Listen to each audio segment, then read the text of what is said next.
Muy buenos días, sean bienvenidos y bienvenidas a la segunda semana del ciclo de conferencias magistrales, Innovación Educativa y Excelencia Académica. Agradecemos la participación de quienes están presentes en la sesión de hoy, docentes y personal de nivel medio superior, superior y posgrado. Mi nombre es Norma Angélica Moy López y estaré apoyando en la moderación de la conferencia. Para que la experiencia sea más dinámica y evitar interrupciones, solicitamos que se mantengan sus micrófonos en silencio, utilizar el chat de la sesión debido a que la comunicación será a través de este, el cual se encuentra ubicado en la parte del centro de su pantalla de Zoom, y cualquier duda, comentario que tengan deberán externarlo en esta sección. Al final de las preguntas, vamos a tener una fase de preguntas en donde vamos a seleccionar las 5 preguntas principales o que se presenten con mayor frecuencia en el chat. También les vamos a pedir que mantengan su sesión en vista de hablante para mejorar la experiencia de la charla.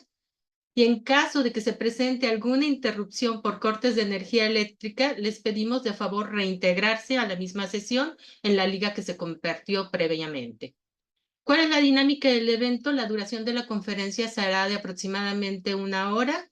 Se desarrollará el tema durante los primeros 45 minutos y tendremos un espacio de preguntas al final. Si alguien requiere o identifica algún problema técnico, deberá de dirigir su duda en el chat buscando el nombre de apoyo técnico. La conferencia de hoy lleva por título Cómo detectar y afrontar las neurodiversidades en el aula y estará a cargo de Mariana Nasuti. ¿Quién es Mariana Nasuti?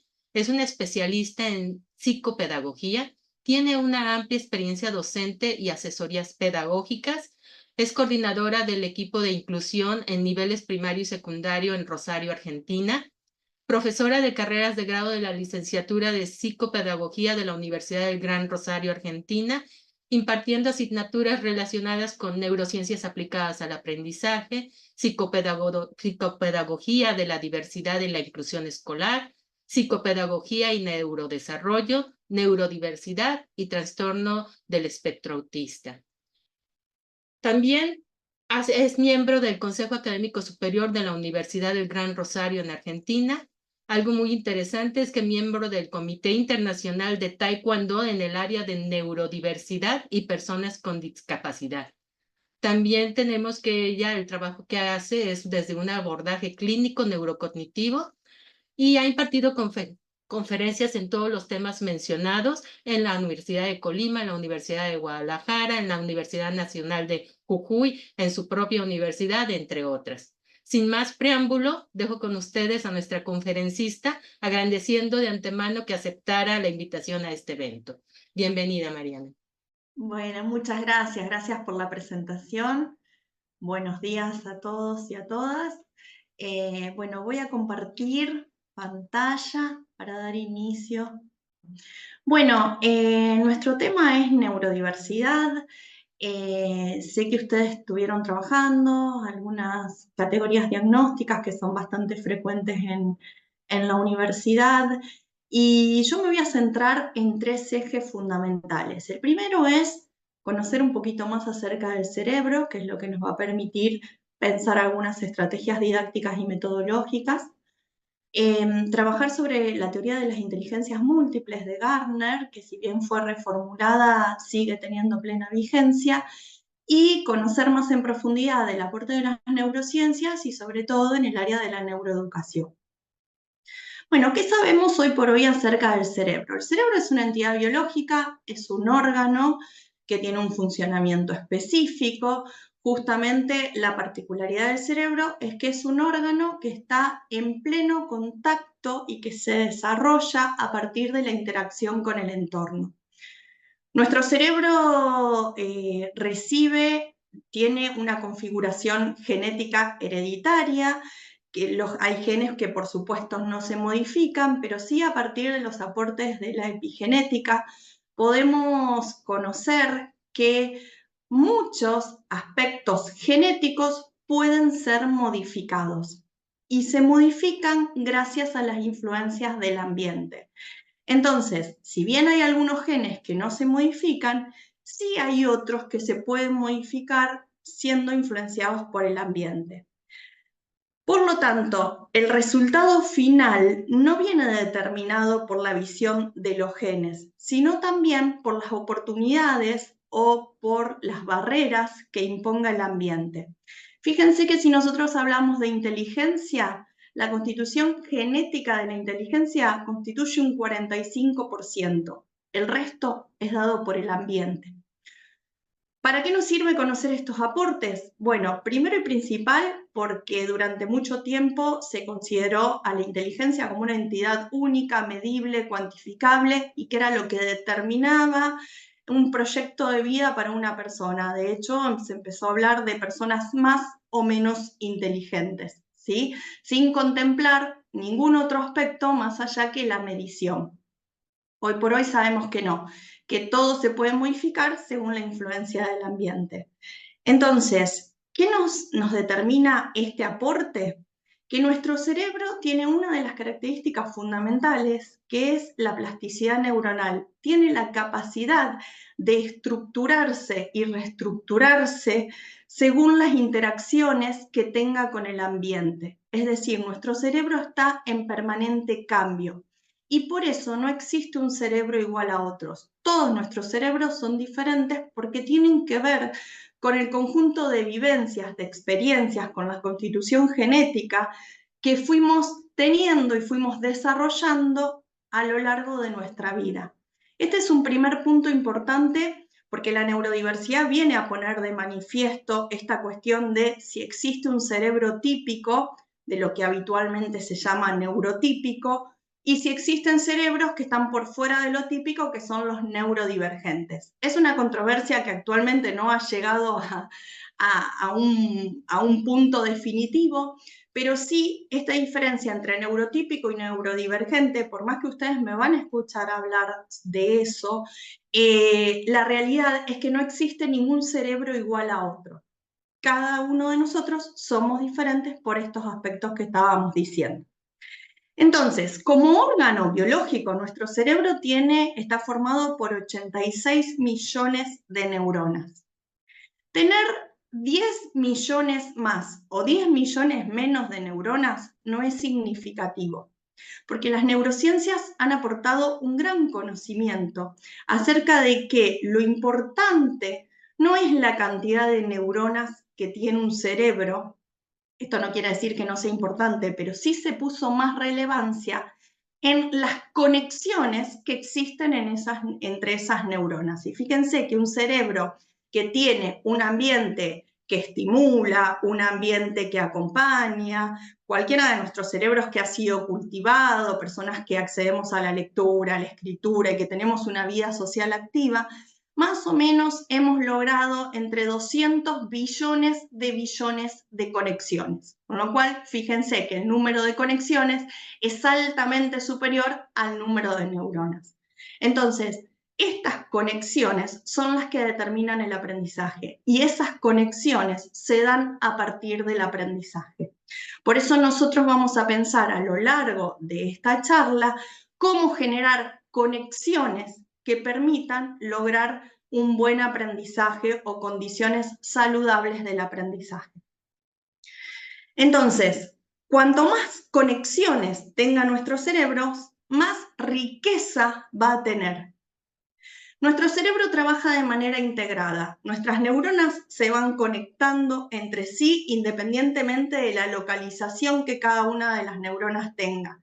Esto también forma parte de un neuromito. Durante mucho tiempo se creyó que nuestro cerebro tenía partes que se encargaban por separado de atender algún tipo de información. Bueno, hoy por hoy sabemos que más allá de que el cerebro tiene partes específicas con funcionamientos específicos, la importancia es que esas partes no trabajan de manera aislada, sino que trabajan interconectadas y que trabajan de una manera integrada. Dentro de esa integración de la información, nosotros recibimos la información del entorno por medio de nuestros sentidos. Entonces, cuando recibimos esa información, En relación al aprendizaje, los lóbulos frontales tienen un papel fundamental. Los lóbulos frontales son los encargados de coordinar y de gestionar la información recibida y trabajar con cada una de estas estructuras en relación a lo que se conoce como funciones ejecutivas. Las funciones ejecutivas son funciones que realiza nuestro cerebro, son funciones de orden superior, que desarrollan un conjunto de habilidades cognitivas, la planificación, el control de los impulsos, la inhibición, la coordinación o la gestión de nuestras emociones, la flexibilidad adaptativa, la resolución de problemas. Fíjense que a medida que les voy nombrando todas estas funciones cognitivas, son funciones que cada uno de nosotros como docentes también vamos pensándolos en alguna de las actividades que vamos desarrollando. Por eso, las funciones ejecutivas tienen un papel fundamental en relación al aprendizaje, porque hace que nuestro pensamiento se transforme en acciones proactivas, que sean acciones que tengan sentidos según las respuestas que vamos dando a las demandas del entorno. Organizan esa información, regulan las respuestas y monitorea el proceso de lo que estamos haciendo, clasificándolos o decidiendo o tomando decisiones. Este es un punto importante. Los hemisferios prefrontales, con todas estas funciones integradas, intervienen en el aprendizaje, pero no intervienen solos, porque en este funcionamiento del que estamos hablando en relación a las funciones ejecutivas que dependen del hemisferio prefrontal, también intervienen dos pilares fundamentales, la atención y la memoria. La atención y la memoria son dos pilares netamente que no podemos dejar de lado a la hora de pensar el aprendizaje. La atención es una función que le sirve al cerebro para depurar información. Nosotros estamos recibiendo todo el tiempo información a través de nuestros sentidos y gracias a la atención podemos determinar qué información es relevante y qué tipo de información va a quedar en un segundo plano. Cuando no hay una diferenciación, cuando la atención empieza a tener disfunciones, es decir, no funciona como debería, lo que sucede es que la información relevante y la información que debería quedar en un segundo plano queda todo en un mismo plano y la persona empieza a actuar como confundida. La atención tiene distintas etapas. ¿Sí? Una primera etapa que es un estado de alerta, es un estado que nosotros compartimos con otras especies, que tiene que ver con esto de empezar a enfocar de alguna manera en fracción de segundos a qué estímulos le vamos a prestar mayor atención, a qué estímulos le vamos a dar más relevancia. En un segundo momento está la etapa de orientación, generalmente tiene que ver y está relacionada con los movimientos oculares o con los movimientos de cabeza, es decir, dónde vamos a orientar esa atención, también la compartimos con otras especies, pero hay un tercer tipo, un tercer grado de atención que es el control ejecutivo. El control ejecutivo es un nivel atencional propio del ser humano, no lo desarrollan otras especies y tiene que ver con la posibilidad de ir monitoreando el proceso de lo que vamos haciendo o ir monitoreando todo lo que vamos, cómo vamos elaborando esa información que recibimos según el nivel de atención que le prestamos, y ahí también interviene la memoria de trabajo, que es una memoria a corto plazo y que trabaja con una información a la vez. Esto es importante, porque a veces nos pasa como docentes que damos gran caudal de información. Si nosotros damos gran caudal de información y para el alumno esa información es novedosa, porque no es una información que ya viene trabajando, que conoce y que tiene conocimientos previos sobre el tema, lo que hacemos es sobrecargar la memoria de trabajo. Cuando sobrecargamos la memoria de trabajo, también afectamos directamente la atención. Por eso, una de las premisas más importantes al trabajar en relación a estrategias de enseñanzas es tratar de enseñar una cosa a la vez, pero interrelacionadas con algo que nuestros alumnos ya conozcan. porque de esa manera evitamos la sobrecarga de la memoria de trabajo. A cualquiera de nosotros nos puede haber pasado que cuando aprendemos algo, cuando hacemos algo la primera vez, andar en bicicleta, manejar un auto, tenemos que ir siendo conscientes de cada uno de nuestros movimientos y cada uno de los pasos que vamos a ir haciendo. Bueno, eso es la atención que tiene que ver con el control ejecutivo. Y ahí nuestra memoria de trabajo está trabajando específicamente en prestar atención a cada uno de esos pasos que vamos haciendo. Por eso, uno de los puntos importantes a tener en cuenta para las conexiones que realicemos en nuestro aprendizaje es la no sobrecarga de la memoria de trabajo. Bien,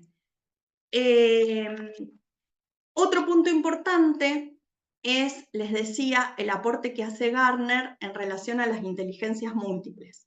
Gardner, con el aporte de las inteligencias múltiples, lo que hace es romper esta visión de la inteligencia como una entidad única y empieza a comprender que en realidad existen diversidades de inteligencias, que él en un primer momento habla de 7 inteligencias y que cada una de las personas desarrolla estas inteligencias o talentos de una manera específica en función de su constitución hereditaria y las posibilidades que haya tenido de interacción con el entorno. Entonces acá introduce otro elemento importante que es la inteligencia no es una unidad única, cerrada y medible o cuantificable únicamente. La inteligencia se puede medir, pero ese es un aspecto. Existen muchos tipos de inteligencias, repito, al menos 7, pero además empieza a introducir la cuestión del entorno, del contexto cultural, de las oportunidades y las barreras que puede presentar un entorno. Entonces, él lo que va a decir es que las riquezas de oportunidades que puede dar el entorno van a ayudar al desarrollo de estos talentos. Las neurociencias retoman estos aportes que hace Gardner y también van a decir lo mismo, el cerebro tiene plasticidad neuronal, se va reformando según las experiencias del entorno y en esto es muy importante poder considerar el aporte de la neuroeducación. La neuroeducación lo que nos va a ayudar es a diseñar estrategias, tanto metodológicas como estrategias de enseñanza, para que nuestra práctica educativa sea cerebro compatible, es decir, que vaya de la mano de la optimización del uso del cerebro, la posibilidad de poder generar mayor cantidad de conexiones. Entonces vamos a trabajar sobre eso, ¿sí? Por eso quería marcar estos 3 puntos. Por supuesto que desde Gardner en adelante, una de las cuestiones que tenemos que ir pensando quienes somos pedagogos es la necesidad de repensar la propuesta tradicional. Es decir, la propuesta educativa tradicional con una clase expositiva hay que repensarlas. Y esto en las neurociencias nos están marcando esa necesidad de modificación, porque muchas de las prácticas que realizamos los docentes van en contra del funcionamiento del cerebro. Por eso lo que viene a hacer la neuroeducación es aportar al diseño de estrategias metodológicas y didácticas para que sean acordes al funcionamiento del cerebro y que la educación sea una educación saludable para todos. Bien, me voy a centrar en los 3 elementos fundamentales del proceso pedagógico, lo que habitualmente conocemos como la tríada didáctica. El docente, el alumno y el conocimiento, dice la tríada didáctica. Ustedes van a ver que hice alguna modificación. Cuando yo hablo de docente, también hablo de enseñante. Es ese lugar de guía, de quien acompaña, de alguien más experimentado, que si estamos en un ámbito académico se va a llamar docente, pero que si estamos en cualquier otro contexto va a ser alguien que enseñe, que acompañe, y es el enseñante. El alumno, que dentro del ámbito académico va a tener ese nombre, pero por fuera de un ámbito académico, en una educación más informal, es un aprendiente. Y el objeto de conocimiento que está siempre mediando. ¿Sí? Ya desde Piaget en adelante nosotros sabemos que la mediación del sujeto aprendiente, el sujeto que está conociendo y el objeto de conocimiento, reestructura y complejiza la estructura cognitiva. Entonces, vamos a analizar cada uno de estos tres elementos por separados, haciendo un gran esfuerzo, porque en realidad están siempre articulados. Entonces, es un esfuerzo que vamos a tener que ir haciendo como para pensar cada elemento por separado, para después poder sintetizarlos y pensarlos en conjunto. El docente. El docente para las neurociencias es un científico del aprendizaje. Es decir, muchas veces vieron que a mí me pasa que como docentes sentimos que no tenemos herramientas. Bueno, para esto hay un montón de estudios y de aportes científicos que nos pueden ayudar para empezar a revalidar e incluso validar mucho más al docente, al lugar del docente, como un científico del aprendizaje, como alguien que debería empezar a tener conocimientos acerca del funcionamiento del cerebro, porque ese funcionamiento del cerebro es lo que va a determinar la construcción de nuestros aprendizajes. Y el docente es la persona responsable de esa construcción de aprendizaje. Entonces, con cada intervención que el docente hace durante todo el aprendizaje de una persona, el cerebro va sufriendo cambios. Una de las funciones más importantes que tiene el docente es trabajar en relación a la memoria reflexiva. ¿Para qué? Para promover un aprendizaje significativo. Charles Subel nos hablaba del aprendizaje significativo y ¿qué nos decía? Que un aprendizaje es significativo cuando puede ser interiorizado por la persona, es decir, cuando la persona lo hace propio. De hecho, hablamos de aprender con H intermedia, ¿no? Entendiendo que es una aprehensión en esto de hacerlo propio. Entonces, en esta aprehensión es cuando el alumno logra articular los conocimientos nuevos con los conocimientos previos. Esta labor del docente es fundamental porque tiene que ver con la forma en que presenta el conocimiento, de qué manera el docente presenta el conocimiento para que tenga una relación con los conocimientos previos de cada uno de los alumnos y para que genere un aprendizaje significativo. De esa manera, el alumno inmediatamente, ni bien está en este proceso de aprendizaje, va a ir haciendo nuevas conexiones, no solo entre estos conocimientos, sino que además desde la neuroeducación sabemos que estas conexiones son conexiones entre neuronas, y además, si esos conocimientos tienen que ver con sus necesidades, con sus intereses y con sus motivaciones, vamos a potenciar mucho más el aprendizaje significativo. Entonces, la memoria comprensiva lo que va a lograr es que, a diferencia de la memoria mecánica, el conocimiento quede estable y esté disponible para cada momento que la persona lo necesite. Cuando el aprendizaje es significativo, las conexiones están vigentes y están vivas en el cerebro para reestructurarse y formar nuevas conexiones en relación a ese nuevo aprendizaje. Entonces, es función del docente también trabajar de una manera tal que permita esta conexión entre las neuronas. ¿Y eso cómo se da? Bueno, a través de la observación de los estudiantes. ¿Qué vamos a observar? En primer lugar, vamos a tratar de indagar cuáles son los conocimientos previos que tienen nuestros estudiantes. Ya vamos a ir a cómo pensar el objeto de conocimiento también, pero digamos, una indagación inicial acerca del conocimiento previo, y voy a hacer una salvedad acá. Cuando nosotros decimos necesitamos indagar los conocimientos previos de nuestros alumnos, no es solamente por la trayectoria académica que tienen. No es que porque están en tercer año de un profesorado se da por hecho que saben tal y cual tema.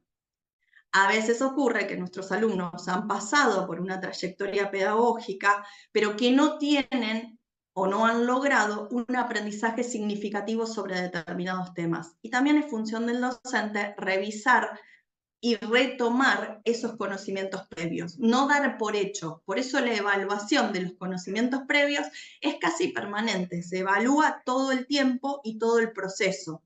A veces nos suele pasar como docentes que hacemos una evaluación inicial y nos quedamos con esa mirada inicial, pero también tenemos que ir viendo cómo se va construyendo el aprendizaje de cada uno de sus alumnos, de nuestros alumnos, para garantizarnos que ese aprendizaje está siendo significativo. Por eso, una de las premisas fundamentales es prestar atención al modo en que aprende cada uno de los estudiantes. ¿Cómo se apropia cada estudiante del objeto de conocimiento? ¿Lo hace pasivamente? ¿Lo hace repitiendo? Con lo cual la repetición exacta de un apunte o de lo que dice un texto que tal vez brindamos, eso nos da cuenta de que está usando predominantemente la memoria mecánica, con lo cual nos da garantías de saber que ese aprendizaje no ha sido arraigado, no está siendo aprendido, no hay conexiones suficientes y se va a caer. O sea, 48 horas después el alumno va de rendir un examen donde ha estudiado predominantemente utilizando la memoria mecánica, tiene todas las probabilidades de perder esa información y volver a un punto cero. Entonces, por eso los docentes tenemos que observar cómo cada uno de nuestros estudiantes se apropia del conocimiento. ¿Y para qué? Para permitirnos también reformular estrategias didácticas que sean más eficientes para la potenciación cognitiva. Y este es el aporte que nos da la neuroeducación. Nos permite pensar novedades y estrategias, algunas novedosas y otras no, porque a veces es reformular las estrategias que nosotros usamos, ¿sí? Pero ser conscientes qué estamos haciendo a la hora de implementar cada una de esas estrategias. Por otro lado, es sumamente importante empezar a prestarle atención a la alfabetización emocional. Nosotros sabemos que nuestro cerebro tiene una parte emocional, como les decía antes, la gestión de las emociones está a cargo de los hemisferios prefrontales, pero un contexto emocional estable y positivo ayuda a que se genere mayor cantidad de conexiones en lo aprendido. Entonces, fíjense que tenemos dos aspectos importantes. Primero, saber que un aprendizaje tiene que ser significativo. Es significativo cuando se puede aplicar en distintos contextos, cuando está disponible para ser usado, ¿sí? Cuando el contenido se mantiene activo en la mente y cuando busca nuevas conexiones. Si a eso le agregamos la parte emocional, el aspecto emocional, potenciamos mucho más el aprendizaje. Por eso el clima que se genera dentro de un contexto de aprendizaje es mucho mejor si es positivo porque genera nuevas conexiones. De hecho, las experiencias emocionales negativas no solo que disminuyen el nivel de conectividad, sino que además no generan conexiones significativas. Entonces, ¿cómo hacemos los docentes para pensar ciertos ejes temáticos? Los ejes temáticos tienen que estar integrados porque, como decíamos antes, nuestro cerebro funciona de manera integrada.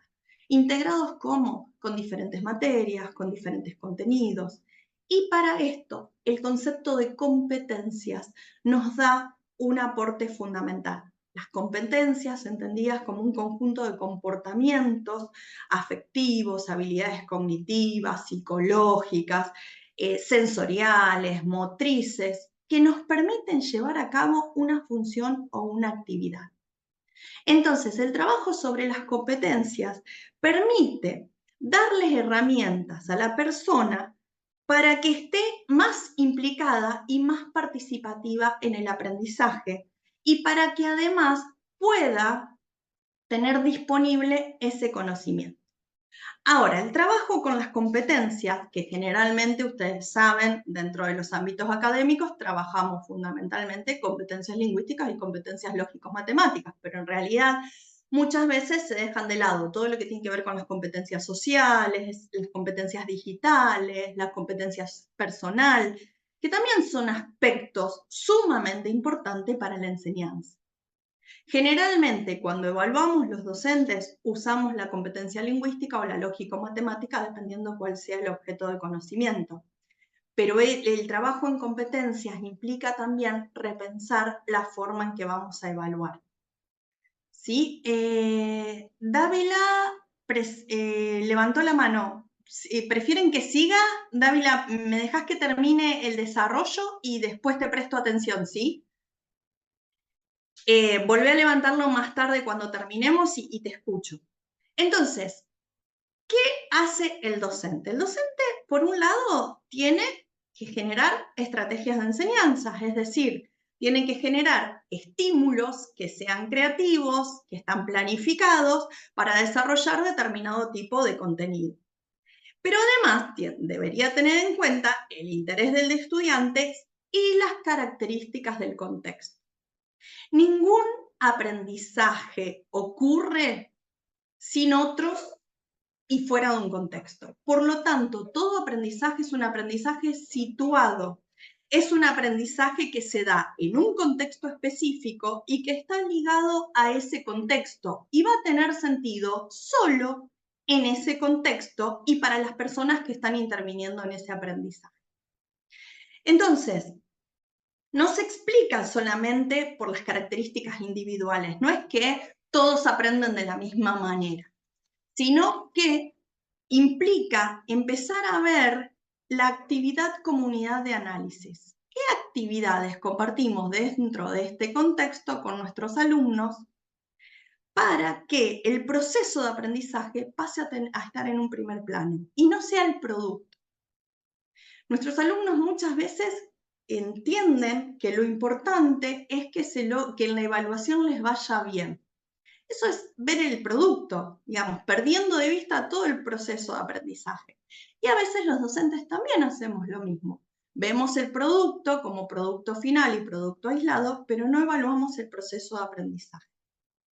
Entonces, si nosotros lo vemos desde la perspectiva contextual del aprendizaje, entendemos que el significado de lo que aprendemos cobra relevancia en esa actividad de ese contexto compartido. De allí la necesidad de pensar la propia práctica docente. Porque si ponemos la actividad en un primer plano, si a eso le adjuntamos la mirada en el proceso que va haciendo cada uno de nuestros alumnos, implica necesariamente pensar la práctica, no como un producto, sino como un proceso.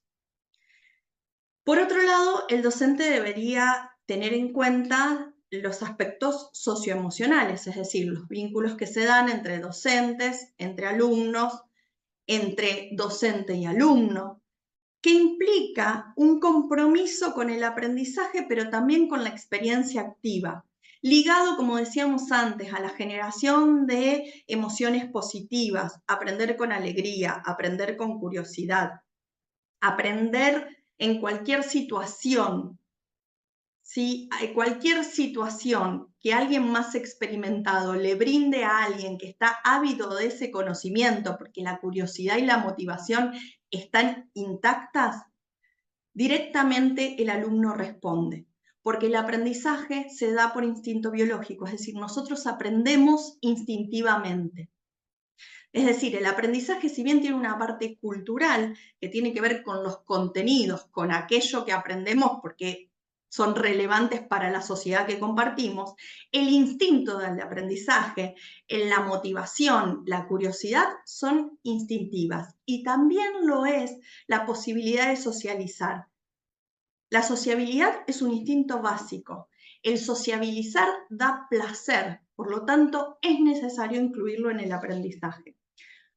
Como les comentaba antes, un estado emocional displaciente que genera experiencias negativas generalmente se liga a experiencias que no queremos repetir, experiencias que nos dan miedo, que nos dan incomodidad.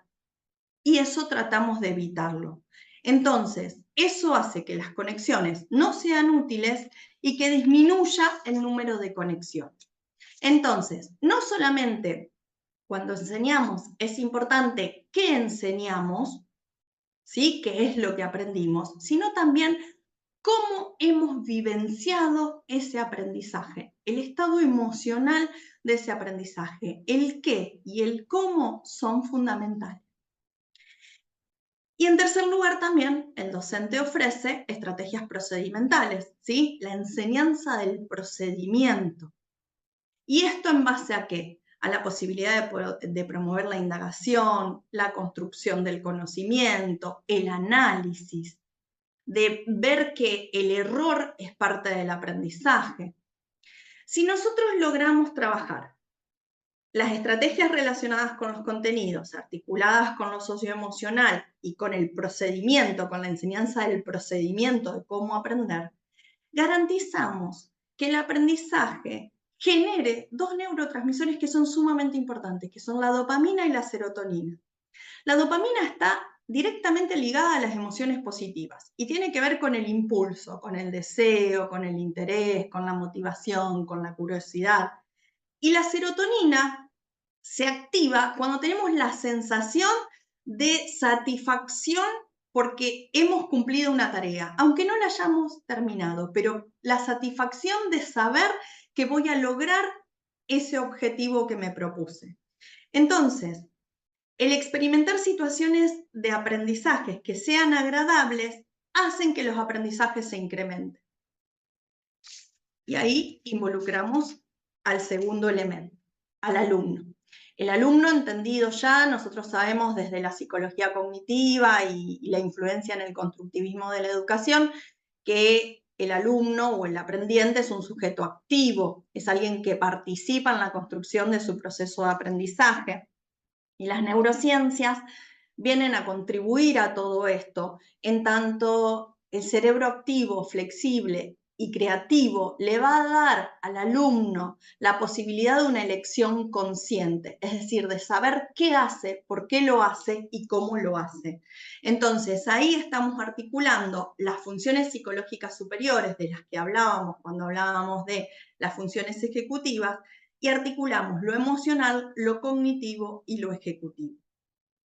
Cuando un alumno es reconocido de manera positiva, estamos trabajando la perseverancia, el análisis del error, porque un feedback positivo frente a un alumno que se equivoca permite reconstruir el proceso que hizo ese alumno y volver a revisar lo que hizo para aprenderlo de otra manera. Entonces, el error tiene un valor fundamental, pero para eso necesita que el error sea marcado por alguien que tiene más experiencias, en este caso por el docente, y que sea visto como parte del proceso de aprendizaje, no como algo que se va a castigar.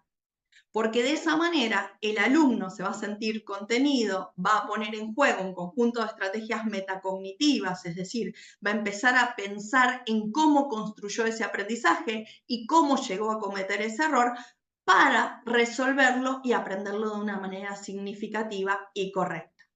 Entonces, la búsqueda por las formas de mejorar ese error tiene que ver también con que haya alguien más experimentado que lo habilite y que habilite el error como parte del aprendizaje. Eso permite que se generen nuevas redes neuronales, por supuesto causa satisfacción personal, entonces también mejora la sociabilización y potencia todo ello la vida social. Ustedes saben que el 10% de lo que se aprende en una clase expositiva, ya sea escuchando, tomando apuntes y de manera pasiva, solamente un 10% del auditorio de estudiantes lo va a poder lograr. Entonces, tenemos que pensar de qué manera vamos a transmitir conocimientos para que llegue al mayor porcentaje posible de todos nuestros estudiantes. Y para eso, ¿qué tenemos que ver? Vygotsky nos hablaba de la zona de desarrollo próximo. Recuerdan que una zona de desarrollo próximo, decía Vygotsky, era la distancia que existe entre el nivel real, es decir, aquello que la persona puede hacer por sus propios medios de manera autónoma, y el desarrollo potencial, aquello que apuesta a que lo va a lograr, pero para eso necesita transitar con alguien más experimentado una experiencia de aprendizaje. La distancia entre el nivel real y el nivel potencial solo es posible con el acompañamiento o con la guía de alguien más experimentado. Por lo tanto, cuando nosotros decimos necesitamos indagar acerca de los conocimientos previos de nuestros alumnos, podemos poner en juego esta definición. ¿Cómo sabemos cuáles son los conocimientos previos de nuestros alumnos? Por la forma en que ellos trabajan también. ¿Puede solo? ¿Está pudiendo con esto o necesita una guía? Porque cuando nosotros detectamos dónde, a partir de dónde tienen autonomía, logramos acompañar en ese desarrollo potencial. Entonces, es sumamente importante poder detectar este punto. Aprender a no saber, que era uno de los ejes que nosotros decíamos, y aprender con otros que son diferentes. Ustedes saben que a partir desde el descubrimiento de las neuronas espejos, que fue bastante reciente porque se dio en 1996, nosotros sabemos que nos podemos identificar con lo que hace o siente otra persona. Las neuronas espejos nos permiten imitar lo que hacen otros. El aprendizaje por imitación es un aprendizaje que se da naturalmente, que tiene que ver con nuestra constitución biológica y que además es un aprendizaje que genera gran cantidad de conexiones. Por eso también que el alumno sienta la guía de un profesor acompañándolo y que también el profesor muestre eso que está haciendo, hace que se activen estas neuronas espejos y que el alumno genere mayor nivel de conexiones. Entonces, eso también es un punto sumamente importante. Y por último, el objeto de conocimiento, que era el tercer elemento que nos quedaban por analizar, que lo que nos dicen las neurociencias es que, bueno, si nosotros tenemos que generar gran cantidad de conexiones, tenemos que pensar ejes temáticos que por un lado sean accesibles para el alumno. Es decir, que el alumno lo pueda comprender, que tenga que ver con su nivel de desarrollo real y que además tenga articulación con otras conexiones. Entonces, los ejes temáticos que cada docente elige tienen que estar ricos en conexiones, tienen que ser conexiones transversales, no como conocimiento estanco, separado y único, sino que al verlo como un conocimiento transversal, se puede articular, como decíamos antes, con otras materias o con otros temas. Y además puede ser también conocimiento que se pueda vivenciar, por lo que decíamos recién de las neuronas espejos. Entonces, si es un conocimiento rico en conexiones, accesible para el alumno y que además se puede transmitir por medio de la imitación, ya ahí tenemos garantizado un aprendizaje significativo. Sabemos que nuestro alumno va a aprender más rápido, que va a ser más significativo y que además va a poner en juego cuestiones emocionales como la motivación, la curiosidad y la sociabilización.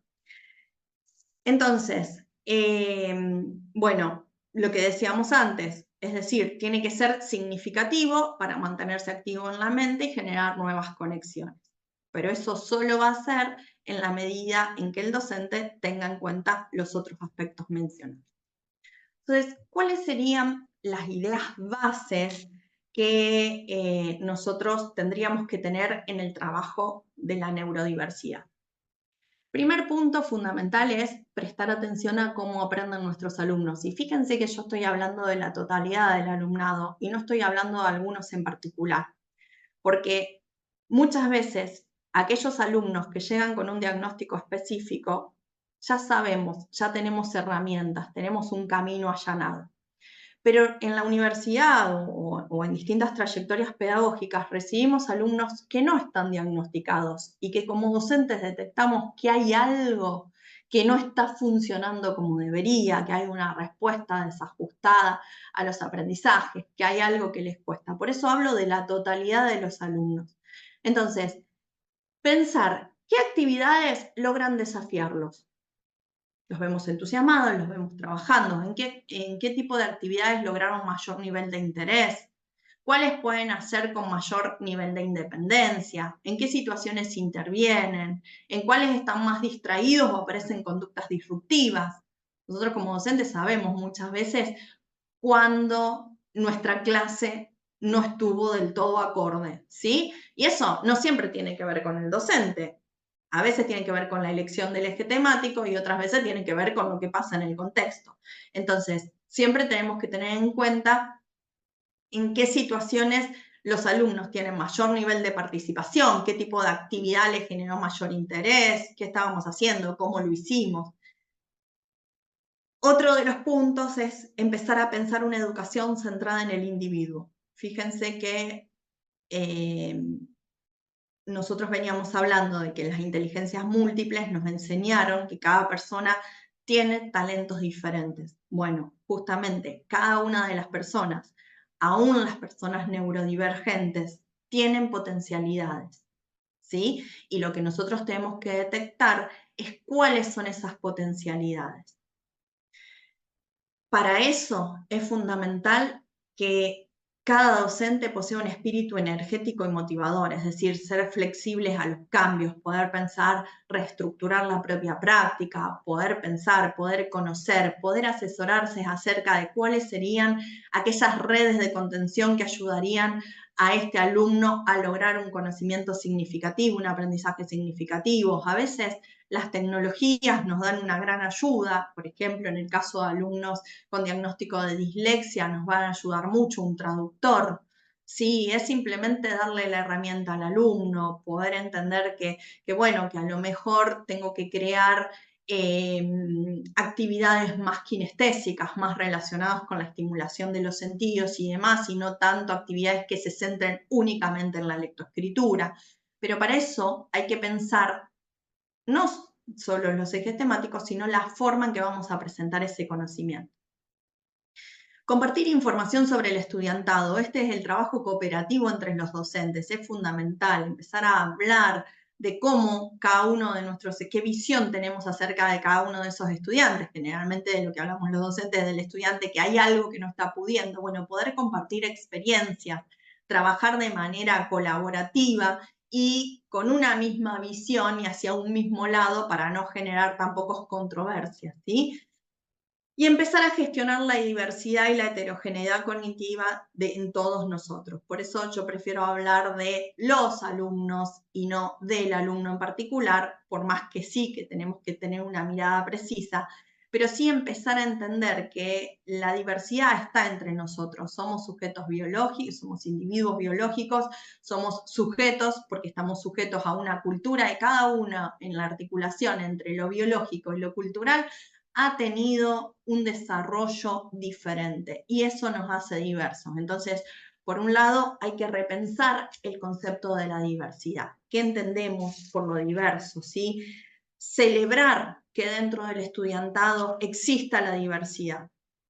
Pero para eso tenemos que empezar a vernos como seres biológicos donde cada uno de nosotros tenemos un nivel de sociabilidad, un nivel de aprendizaje, un nivel de atención, estados de ánimos diferentes, que no existe un cerebro estándar, que la diversidad nos enriquece porque podemos crear una propuesta con multiplicidad dentro de un mismo aula, podemos tener multiplicidad de elementos que ayuden a generar estos procesos psicológicos superiores. Y el docente es necesario que conozca este funcionamiento de los procesos psicológicos superiores. Yo acá puse algunos ejemplos de algunas actividades que se pueden hacer para trabajar estos procesos psicológicos superiores que dependen de las funciones ejecutivas. Entonces, pensar actividades como, por ejemplo, los debates que ayudan a la reflexión, poder representar un tema por medio de un dibujo, es decir, si yo sé que lo puedo dibujar es porque lo pude comprender y ahí tengo un aprendizaje significativo. No necesariamente es a través de la exposición escrita, puedo hacer una representación gráfica y ayudar a que nuestros alumnos generen esta memoria comprensiva que estábamos hablando cuando el aprendizaje es significativo.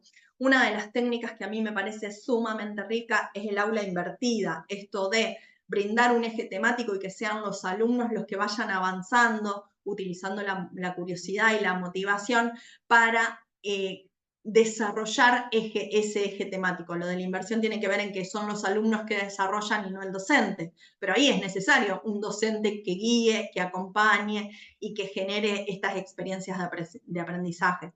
El uso de crucigramas, fíjense que el uso de un crucigrama ayuda a la planificación, al vocabulario, a la conexión entre conceptos. La educación bidireccional, que implica aprender con otros que son diferentes, y eso nos ayuda a tener mayor flexibilidad cognitiva. No todos aprendemos de la misma manera y bueno, habrá que tener flexibilidad y ver cómo lo vamos haciendo. El uso de autoevaluaciones, porque generan la metacognición, esta revisión del error, a ver dónde es que me equivoqué para reconstruir el proceso y poder subsanarlo. El estudio de casos, los experimentos que dan una experiencia vivencial, con lo cual es el docente como quien más experiencia tiene, el que muestra, pero los alumnos van participando.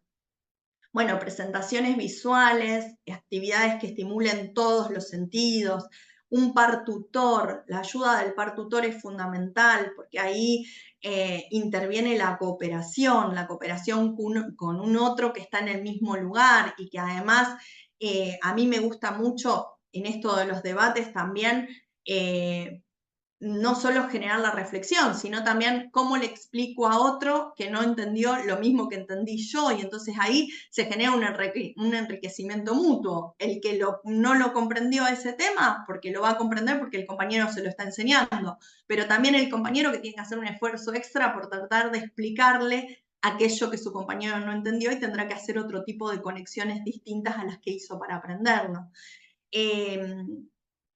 Llevar lo que se aprende por fuera de las paredes del aula, con participación comunitaria, el armado de proyectos. No siempre los proyectos tienen que ser grupales. Hay personas que tienen dificultades para trabajar en grupos, entonces dar la opción de si el proyecto va a ser individual o va a ser grupal. Otro punto que decíamos importante y que fui tratando durante toda la charla fue indagar sobre los conocimientos previos de los alumnos, ¿sí? Fíjense que mediante un torbellino de ideas, unas nubes de conceptos, yo puse los elementos que a mí me dan más herramientas como docentes, pero eso nos ayuda. Brindar herramientas para que la persona esté más implicada y más participativa. Toda actividad que genere mayor implicancia y mayor participación va a ser una actividad que genere aprendizaje significativo sin lugar a dudas. ¿Pero qué necesitamos? Bueno, por un lado, cambiar la actitud de los educadores hacia los alumnos neurodivergentes, es decir, lo que yo les decía. Neurodivergentes puede ser aquel que tenga un diagnóstico o aquel que no lo tenga, pero que nosotros notamos como educadores que algo tiene. Entonces ahí hay que cambiar la visión, no desde lo que no puede, sino desde qué talentos tiene. Pensar una trayectoria educativa que sea integral, con estas conexiones, con estos contenidos transversales, con esta visión más ligada a lo que se conoce como el currículum universal. Formar a los alumnos en competencias, que va a ser lo que les va a permitir enfrentar los desafíos del mundo. Repensar la evaluación, que es algo que decíamos, es decir, si nosotros pensamos nuestra propia práctica, necesariamente vamos a tener que repensar la evaluación. Formar competencias cognitivas, porque es real que en el ámbito académico nosotros estamos para formar competencias cognitivas, pero no sin perder de vista los otros tipos de competencias como la ciudadana, la digital, la personal, social y la comunicativa. Que las intervenciones sean centradas en las habilidades, en los talentos y no en los trastornos. Posibilitar la anticipación, ayuda a todos los alumnos, saber con qué se va a encontrar, cómo va a ser el desarrollo de la materia, cómo se van a organizar los contenidos, por qué vamos a tener un diagrama de contenido. A mí me gusta, por ejemplo, hacer un diagrama de la materia cuando los alumnos empiezan, acá son cuatrimestrales las materias, entonces cuando empiezan el cuatrimestre y hacer una síntesis, y ahí tenemos dos procesos que hace nuestro cerebro fabuloso, el de análisis, o nuestro cerebro analiza la información, pero si esa información no es sintetizada, que es el segundo proceso sumamente importante, no va a haber un aprendizaje significativo. Entonces el docente presentar un análisis del recorrido que vamos a hacer por la materia, de los contenidos que vamos a ver, de la relación que tienen esos contenidos, y retomar una vez finalizado ese proceso a partir de una síntesis. Y para eso también hay estrategias específicas. La organización del contexto es fundamental. Nosotros dijimos que nuestro cerebro está en plena recomposición y reestructuración en función del contexto.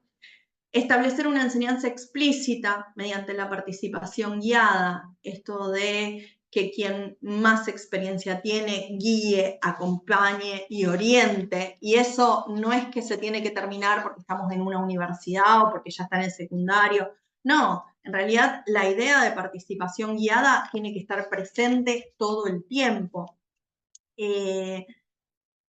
Y transferir, porque lo que da esta participación guiada es esta posibilidad de compartir dentro de un contexto de aprendizaje ese significado que tiene lo que estamos aprendiendo. Entonces, cada uno va a participar según el desarrollo, el nivel de desarrollo que tenga.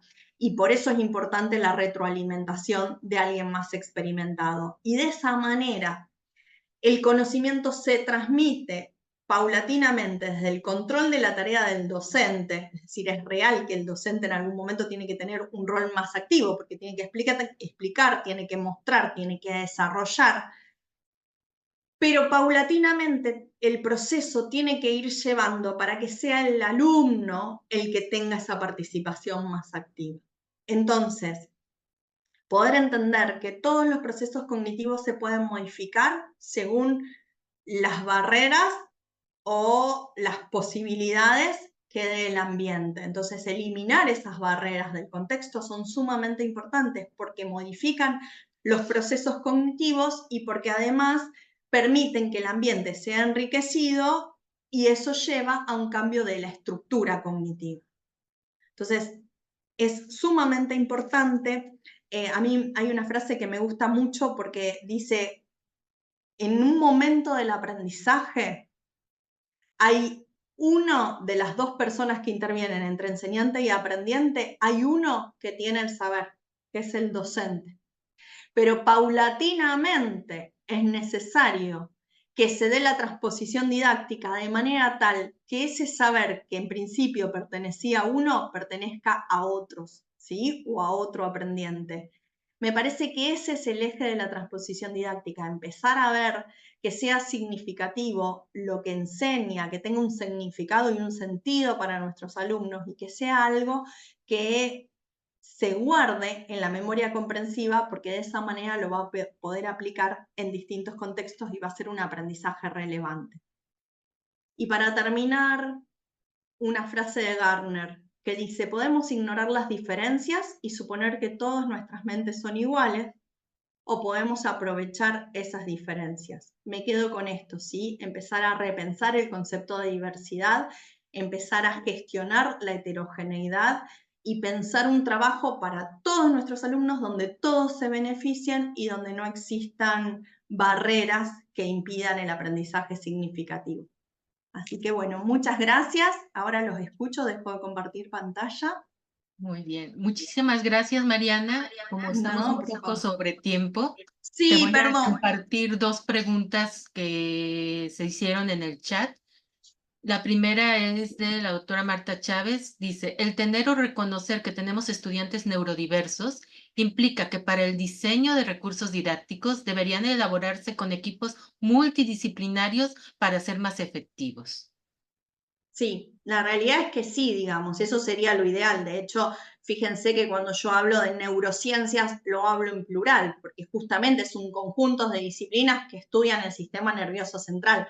El trabajo en la neuroeducación tiene que ver con un trabajo con otros, un trabajo compartido. Pero muchas veces la interdisciplina en nuestros contextos de enseñanza tiene que ver no tanto con la cantidad de profesionales que intervienen, sino de diferentes profesionales, sino con el poder trabajar de manera cooperativa entre los docentes. Y eso también da un enriquecimiento importante. Pero sí, sería importante también tener una visión de distintas disciplinas que intervengan. Hay otro comentario, sobre todo profesores que trabajan a nivel de media superior que tiene que ver con preparatorias, bachilleratos. En el caso de Paula Medone y Ana Cecilia Jiménez Villa nos dicen, en el contexto de grupos numerosos de nivel medio superior, con más de 40 estudiantes por grupo en semestres, con no más de 15 semanas efectivas de clases y cargas horarias de no más de 4 horas por semana, ¿cómo se hace para conocer en detalle los mecanismos de aprendizaje de cada uno de nuestros estudiantes, adaptar las estrategias de enseñanza y evaluar de acuerdo a los resultados? Debido a que el tiempo es limitado y disponemos de que son grupos numerosos y la respuesta del estudiantado ante estos ajustes específicos sea solo para ciertos estudiantes. Dificulta mucho el poder llevar a la práctica los aportes de las neurociencias. ¿Qué opinas? No, no coincido con esta última parte porque en realidad lo que coincide, lo que tendríamos que ver es revisar la propia práctica. Lo que las neurociencias nos dicen es, nosotros hemos tenido tradicionalmente una educación centrada en una memoria mecánica, en una clase expositiva, en ciertos mecanismos y ciertas metodologías que no son las que favorecen al uso óptimo del cerebro en el aprendizaje. Las neurociencias nos vienen a reformular esto y a decir, bueno, hay un uso óptimo del cerebro según cómo nosotros como docentes presentemos esa información. Y ese sí es un lugar que le da mucha relevancia al docente, porque es pensar el eje temático presentado de tal manera que pueda llegar a la mayor cantidad del estudiantado posible. Eso no quiere decir que si yo tengo 40, 45 alumnos, yo he trabajado con grupos de 80 alumnos, tenga que saber específicamente a cada uno, mucho menos cuando acá pasa en la secundaria, que llamamos a los profesores golondrinas, porque van tomando distintas horas en distintas escuelas y nunca llegan a conocer al grupo. Esa es una problemática real, pero ahí tenemos que pensar la actividad en sí, el eje temático, cómo lo presentamos. Por eso el concepto de competencias a mí me parece que es fundamental.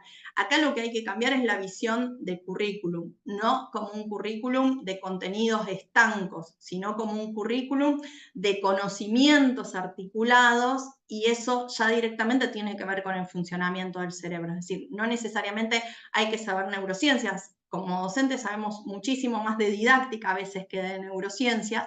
Entonces, empezar a ver cómo hacemos esa transposición didáctica, qué elementos usamos y a pensar que tenemos aulas heterogéneas, es decir, tenemos multiplicidad de alumnos con multiplicidad de necesidades y de recursos. Entonces, tratar de ver esto, a mí me da las preguntas que yo les puse para tratar de ver cómo aprenden nuestros alumnos, esos son ejes fundamentales que no implican que yo tenga que saber con cada uno cómo aprendió, en qué ritmo, ¿sí? Porque no está centrado en el contenido, está centrado en la actividad.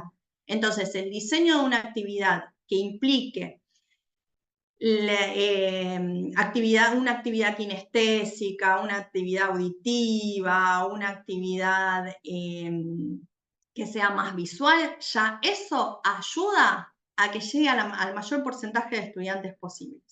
Y después hay otros recursos externos, ¿sí? Pero nunca va a ser la adecuación curricular la solución. ¿Sí? Por eso digo, no hay que pensar el ajuste como una adecuación curricular, hay que pensar la propia práctica docente de reformularla en general. La adecuación curricular es una herramienta, pero por sí sola no da demasiado efecto, porque termina dejando al alumno de lado y no estamos trabajando de manera integral. No sé si respondí la pregunta. Sí, creo que hay todavía más preguntas. Todas las preguntas las estoy guardando para podérselas hacer llegar a Mariana y poder darles una respuesta por el tiempo y porque varios de ustedes tienen que integrarse a otras actividades. Vamos a trabajar con esta parte. Eh, Aquí creo que rescatamos algo muy interesante de lo que comentó Mariana, que nuestras prácticas docentes deben de estar validadas científicamente y con esa validez científica podemos hacer que se logre esta neuroplasticidad, que la tenemos todos y todas, seamos neurotípicos, neurodivergentes y que todos estamos igualmente habilitados para lograr esa reconexión y mayores conexiones sinápticas. Vamos a proceder, agradecemos a Mariana por habernos apoyado con esta charla desde Argentina y vamos a proceder a hacer a visualizar el reconocimiento que se te hará llegar a través de tu correo electrónico. En el marco de las jornadas académicas, innovación educativa y excelencia académica 2024, se otorga la presente constancia por parte de la Universidad de Colima a Mariana Nasuti por dictar la conferencia magistral Cómo detectar y afrontar las neurodiversidades en el aula. Esta constancia se emite el día de hoy, 4 de julio, con una hora de valor curricular y atentamente quien emite la constancia es la doctora en arquitectura Marta Chávez González. Muchas gracias a todos y todas. Tienes muchas felicitaciones, Mariana, por la calidad de la ponencia y agradecemos que nos acompañen el día de mañana, que es el último día de las jornadas. Hagamos un esfuerzo, es viernes, es el último día y pues ya casi estamos saliendo de vacaciones, pero hagamos todos un esfuerzo y todas por estar el día de mañana. La conferencia es Competencias Emocionales del Docente. Les esperamos el día de mañana y hasta pronto. Gracias a Bueno, todos y todas. gracias, muchas gracias.